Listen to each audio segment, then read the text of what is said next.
स्वतंत्र भारत के लिए संविधान निर्माताओं ने जो संविधान तैयार किया है उसमें हिंदू जाति व्यवस्था पर आधारित आरक्षण की व्यवस्था की गई है। आरक्षण की इस व्यवस्था के अनुसार कोई भी व्यक्ति जो हिंदू धर्म की जाति व्यवस्था से संबंधित है उसे आरक्षण की सुविधा दी जाएगी। इसके अलावा उसे अन्य प्रकार की सुविधाएं एवं संरक्षण प्रदान किया जाएगा। वर्तमान में इस मामले में एक बुनियादी सवाल यह है कि अगर कोई बौद्ध, ईसाई या मुसलमान बन जाए तो क्या रिजर्वेशन मिलता है।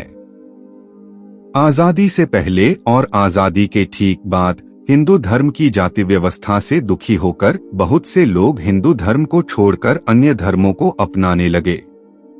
फिर 1950 ईस्वी में तत्कालीन राष्ट्रपति द्वारा जातिगत आरक्षण पर गजट नोटिफिकेशन जारी किया गया, जिसके अनुसार अगर कोई भी हिंदू व्यक्ति अपने हिंदू धर्म को छोड़कर किसी दूसरे धर्म में धर्म परिवर्तन करता है तो उसे तमाम आरक्षण की सुविधाओं से वंचित कर दिया जाएगा। मतलब धर्म परिवर्तन करने पर जातिगत आरक्षण की सुविधा नहीं दी जाएगी। लेकिन फिर 1956 ईस्वी में हिंदू धर्म छोड़ सिख धर्म में परिवर्तन होने वालों को आरक्षण की सुविधा दी गई। उस वक्त हिंदू धर्म छोड़कर जो लोग सिख धर्म में धर्म परिवर्तन किए थे उन्हें सिख धर्म अपनाने पर भी जातिगत भेदभाव का सामना करना पड़ा। मतलब सिख धर्म अपनाने के बाद भी उन्हें सिख समुदाय में एक नीच समुदाय होने का दर्जा मिला, जिसके चलते कन्वर्टेड सिख समुदाय ने संविधान में अमेंडमेंट की जोरदार गुजारिश की, जिसके चलते 1956 ईस्वी में सिख धर्म के ऐसे सिख समुदायों को संविधान द्वारा जातिगत आरक्षण की सुविधा प्रदान की गई। फिर उसके बाद बौद्ध धर्म के अनुयायियों को भी जातिगत आरक्षण की सुविधा प्रदान की गई। जब संविधान निर्माता डॉ भीमराव अंबेडकर ने अपने लाखों अनुयायियों के साथ हिंदू धर्म को छोड़कर बौद्ध धर्म को अपनाया तो भी जातिगत भेदभाव की हालतों में कोई बदलाव नहीं आया।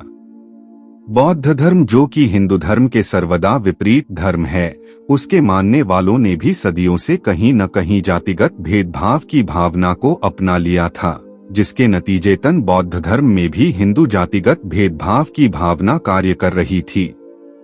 फिर हुआ यह कि समानता का अधिकार पाने की लालसा में धर्म परिवर्तित बौद्धों ने संविधान में संशोधन की अपील की, जिसके चलते 1990 ईस्वी में संविधान में संशोधन कर यह व्यवस्था की गई कि हिंदू धर्म छोड़कर बौद्ध बने लोगों को जातिगत आरक्षण की सुविधा प्रदान की जाएगी, यानी उन्हें आरक्षण से संबंधित तमाम सुविधाएं व संरक्षण प्रदान किए जाएंगे।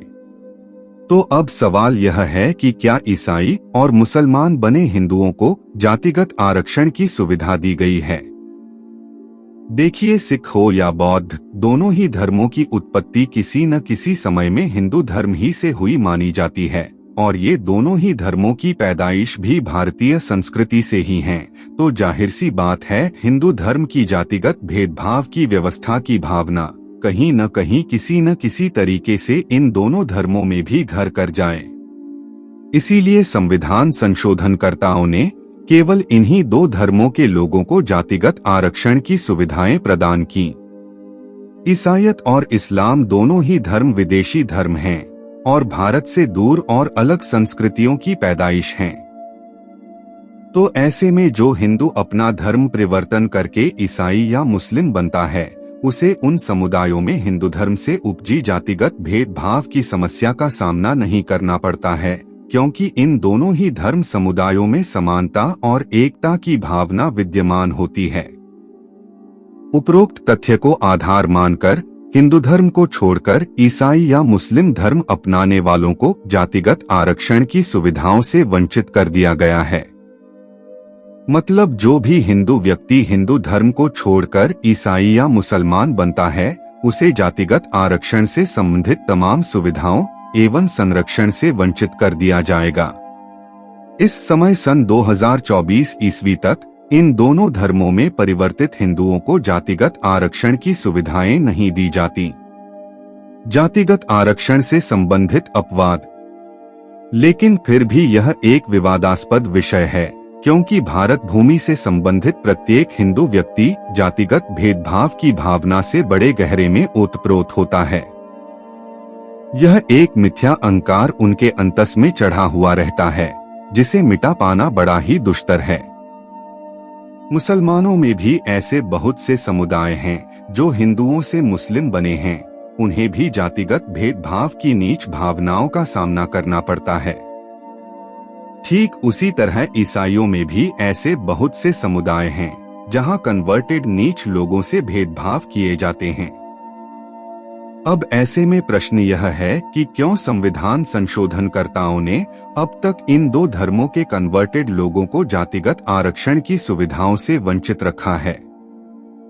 सरकार को चाहिए कि जल्द से जल्द इन दोनों ही धर्मों के लोगों को भी जातिगत आरक्षण की सुविधाएं प्रदान की जाएं, क्योंकि हिंदू धर्म जो मूलतः जातिगत व्यवस्था पर आधारित है, उसकी ये नीच भावनाएं बड़ी ही तीव्रता से अपनी जड़ें किसी भी कौम, समुदाय या धर्म में फैला देती हैं, जिसका इलाज कर पाना असंभव हो जाता है, जब तक कि स्वयं हिंदू लोग जो सुवर्ण जाति के हैं, इस व्यवस्था का हृदय से परित्याग नहीं कर देते। तो हमें आशा है कि यह वीडियो आपको पसंद आया होगा।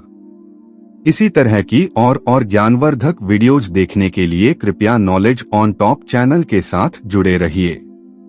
धन्यवाद।